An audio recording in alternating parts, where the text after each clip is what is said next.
Hey everybody, welcome to Preaching Donkey. My name is Lane Sebring. I am the host of the Preaching Donkey podcast, the author of Preaching Killer Sermons, and the creator of PreachingDonkey.com, which is a site that is all about helping preachers communicate better, because we believe that if God can speak through a donkey, which he did in Numbers 22, that he can speak through us. And since as preachers, I believe we have the most important message in the world. That is the message of Jesus Christ and the gospel of Jesus, the hope that he brings to everyone who would believe in him.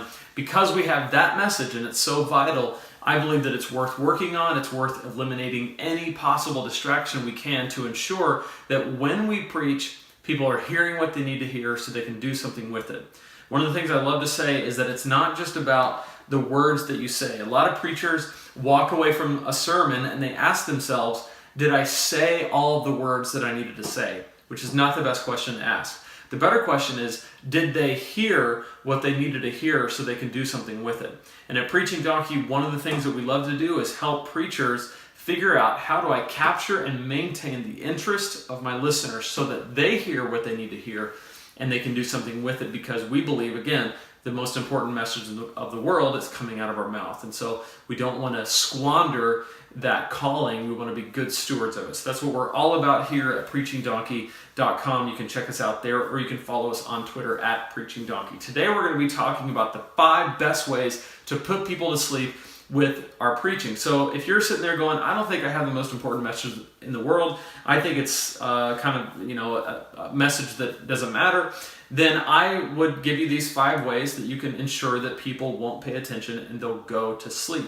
The first way to put people to sleep with your preaching is to not adequately prepare. Okay, so don't adequately prepare. If you walk up there and people can get a sense that you've prepared for this, they'll think it's important and they're likely to stay awake. So if you want them to fall asleep, make sure that you don't prepare well so that they go, okay, he's not really going anywhere with this. This is not that important to him. It's not that important to me. The second way that we're going to put people to sleep with our preaching is to have no clear focus. If you have a very clear focus and people pick up on that, then they'll say, oh, this must be worth listening to. What you want to do is be totally unclear about the direction you want to take the sermon. Your people will pick up on this and decide that it's not worth listening to because you haven't figured it out yet. Follow every rabbit trail in your head so that your rambling doesn't support your point at all, because you don't have a point to begin with. Okay, so that's the thing we're going to do. We're going to not adequately prepare. We're going to have no clear focus. Number 3, we're going to lack passion. Okay, if you're excited about what you're doing, you're going to keep everyone awake. You want to come across as dull. You should seem somewhat underwhelmed by your content. Make sure everyone scratches their head wondering why you even bothered, okay? So lack passion. Passion definitely keeps people awake. If you want people to fall asleep, then lack passion. Number 4, give an illustration that has no reasonable connection to your content. So tell that stupid story about your cat or your dog or your friend's cat or your friend's dog, something that you think is funny but no one else really does and doesn't tie back in any reasonable way to your content, doesn't serve your point at all. Go ahead and tell that story, and if you like it, so that your listeners go, okay, there's nowhere that he's going with this and it doesn't seem to be anything that I need to pay attention to, I'm going to check out, go back to sleep. So those 4 things are going to be really helpful, but the most helpful to help people fall asleep when you're preaching is to preach too long. This is number 5. This is the final step. If everything else has failed to put everyone out, then it's handy to have this in your back pocket. Just keep preaching. So go on and on and on.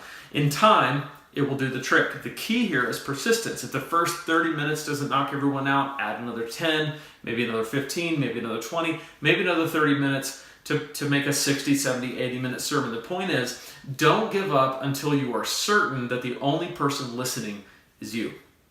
Now, I do have a bonus, because some of you are going, just 5? I want to really knock people out. I want to make sure that no one's listening. So here's what I would say. So number 1, we're just a review, because I want to make sure we're clear on this. Don't adequately prepare, have no clear focus, lack passion, give an illustration that has no reasonable connection to your sermon, preach too long, and then finally, here's the bonus, because I'm always good for a bonus. Use big theological words and don't explain them.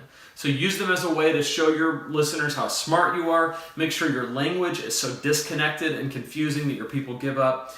trying to understand what you're saying and just go right back to sleep. So I promise you, if you'll put these 5 steps plus the bonus into practice on a regular basis, you'll have a room full of sleepy heads in no time. But if you want help correcting the plague of boring sermons, then you can check out my book, Preaching Killer Sermons, which I've mentioned. Preaching Killer Sermons, How to Create and Deliver Messages That Captivate and Inspire. This book will help you diminish the plague of putting people to sleep, because honestly, every single one of these 5 things, as you may have guessed by the attempt here at satire, every single one of these 5 things, if you do the opposite, then you're well on your way to keeping people awake, which is the first step to maintaining and keeping the interest of your listeners. And so just by the way, not even buying the book, I'd love for you to read it and all that, but even if you don't do that, even if you just look at those 5 things and you say, okay, I'm going to adequately prepare, I'm going to have a clear focus, I'm going to have passion, I'm going to make sure that my illustrations connect to my content, and I'm not going to preach for any longer than is necessary to get my message across to make sure that people don't check out,